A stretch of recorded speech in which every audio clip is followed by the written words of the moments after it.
राजस्थान के छात्र राजनीति का वो चेहरा जिसने अपनी रेलबाजी से पूरे प्रदेश के युवाओं को दीवाना बना रखा है। हम बात कर रहे हैं निर्मल चौधरी की। लेकिन क्या आप जानते हैं कि जिस स्वैग से उन्हें स्टार बनाया उसी ने आज उनके राजनीतिक करियर पर फुल स्टॉप लगाने की नौबत लगा दी है। दिल्ली के गलियारों में NSUI के राष्ट्रीय अध्यक्ष के लिए इंटरव्यू चल रहे हैं। चर्चा थी कि निर्मल चौधरी का नाम इस रेस में सबसे आगे होगा, लेकिन जब पैनल की लिस्ट बाहर आई तो राजस्थान की राजनीति में भूकंप आ गया। निर्मल चौधरी का नाम लिस्ट से गायब था। आखिर क्यों? क्या ये सिर्फ एक गुटबाजी है या फिर निर्मल चौधरी की रील्स उनकी रैली पर भारी पड़ गई? चलिए आज की इस स्पेशल रिपोर्ट में हम परत दर परत इस सियासी साजिश और हकीकत का पर्दाफाश करते हैं। देश की राजनीतिक दिल्ली में इन दिनों गहमागहमी तेज है। भारतीय राष्ट्रीय कांग्रेस की छात्र विंग यानी कि NSUI को नाम राष्ट्रीय अध्यक्ष मिलना है और इसके लिए 6 से 8 नामों का एक हाई प्रोफाइल पैनल तैयार किया गया। राजस्थान की जिस नाम से बाजी मारी है वो विनोद जाखड़ वर्तमान में राजस्थान NSUI के अध्यक्ष हैं। वो शांत संगठन के आदमी माने जाते हैं और पिछली बार भी इस रेस में शामिल थे। हालांकि पिछली बार वो चूक गए थे, लेकिन इस बार किस्मत और संगठन दोनों उनके साथ दिख रहे हैं।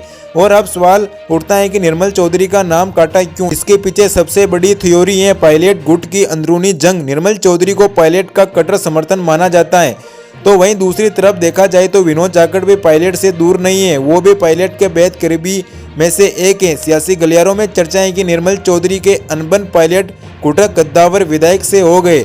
अब खबरों के मुताबिक विधायक महोदय निर्मल चौधरी के बढ़ते कद और उनके बेकाब अंदाज से खुश नहीं थे।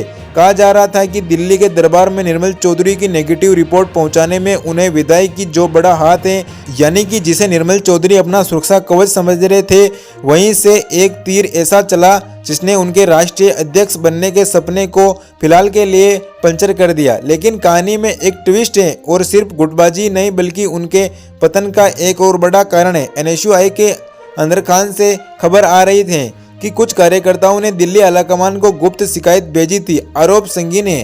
कहा गया कि निर्मल चौधरी कांग्रेस में रहते हुए बीजेपी के नेताओं और विचारधाराओं से जुड़े लोगों के संपर्क में। राजनीति में गद्दारी, आक्रोश, कनेक्शन का ठप्पा किसी भी करियर को खत्म करने के लिए काफी है। क्या निर्मल चौधरी सच में भगवा खेम के करीब जा रहे हैं? उन्हें रास्ते से हटाने के लिए चुना गया एक जाल। निर्मल चौधरी की सबसे बड़ी पहचान क्या है? उनकी रील्सबाजी, हर दूसरे दिन एक नया गाना, नया स्वैग और जबरदस्ती बयानबाजी। लेकिन कांग्रेस जैसे पुराने और अनुशासित संगठन में ज्यादा चमक दमक अक्सर आंखों में चुभने लगती है। बुजुर्ग नेता और संगठन के पुराने खिलाड़ियों को लगता है कि निर्मल संगठन से ज्यादा अपनी पर्सनल ब्रांडिंग पर ध्यान दे। रील में वो हीरो बन गए, लेकिन राजनीति के रियल पिच पर वो अनुशासन की लक्षण रेखा लाएंगे। अब बात कर रहे हैं विनोद जाखड़ का पैनल में होना या दिखाना कि कांग्रेस इस वक्त एक्सपेरिमेंट के मूड में नहीं है।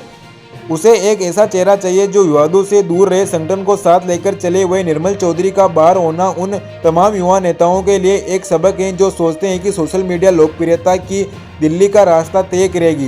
राजस्थान की राजनीति में अब ये देखना दिलचस्प होगा कि निर्मल चौधरी का अगला कदम क्या होता है। क्या वो बागी तवर अपनाएंगे या फिर चुपचाप इस फैसले को स्वीकार करेंगे? निर्मल चौधरी का नाम पैनल से बाहर होना सिर्फ एक नेता का बाहर होना नहीं है, बल्कि ये राजस्थान के कांग्रेस के अंदर चल रहे शक्ति प्रदर्शन का नतीजा है। रील की दुनिया से स्टार को जब हकीकत की धरातल पर कड़ा संघर्ष करना होगा।